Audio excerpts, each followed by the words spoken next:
Let's get this party started. I was reading this little piece of paper right here. Kevin Schultz.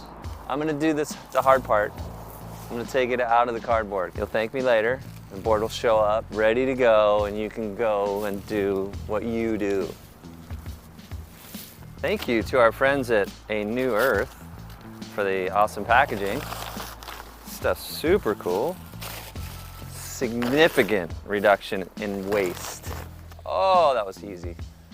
Woo! Fancy. How big is this one? I can't keep this? Where's the pen? I'll just scratch his name out, put mine on it. There you go, Kevin. You got a good one. She's a beauty. I'm digging deep in the memory banks. I'm gonna say the first groove I ever made was 2013. It was similar to this, it wasn't this, but I remember one wave that I wrote on it. And I was like, had this great memory of this one wave. That's why I still had it. And I was like, there's something there. Pulled it out, looked at the outline, and was like, okay, I'm gonna revisit this. So I just kind of modernized it a little bit, gave it a little more foil, thinned out, little flip, a little more high performance. Let's call it that. This, it's still a bit of a hybrid, but it's the closest thing that I've ever shaped to a high performance surfboard. The one thing you lose when you go into the hybrid world of surfboards is that ability to really come off the bottom hard and pivot and go straight up into the lip. With this tail rocker and this tail template, I'm kind of going back into that world of being able to come square off the bottom and kind of go back square up into the lip, which is kind of exciting. When you've got the tail rocker that puts you tight in the pocket, then you need a little bit of nose rocker because you're surfing in that tight arc and you need to be able to recover and come out of turns and go straight into another turn. That's the one thing that I realized that I missed. On the hybrids, you gain this like freedom and easy speed, but on a board like this, you can use the transition in tighter spots and tighter arcs. All surfboards have a balance between speed and control, and the groove is about controlled speed. This little buddy is going to my friend Kevin Schultz.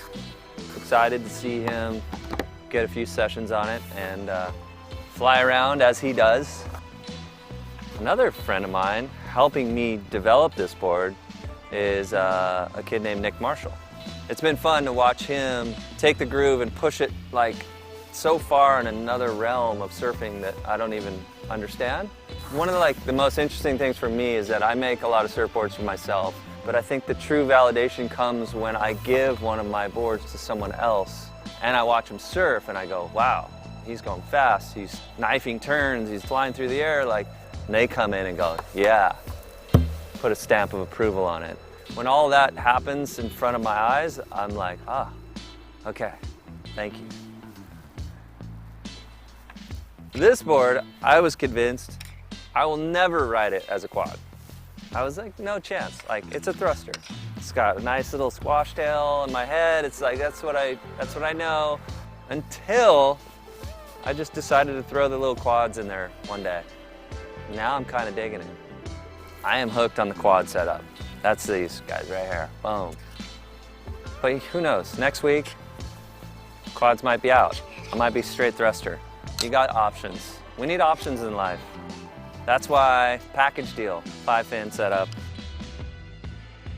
Very particular about pads. This is my 3-piece. It is your stock standard kind of go-to. Fan it out a little bit if you want. It's got a little baby arch, little kick. I'm moving my foot a lot, and if I'm stepping back, I want it to lock into something. And the diamond tread kind of pushes back against you, and you can find that sweet spot.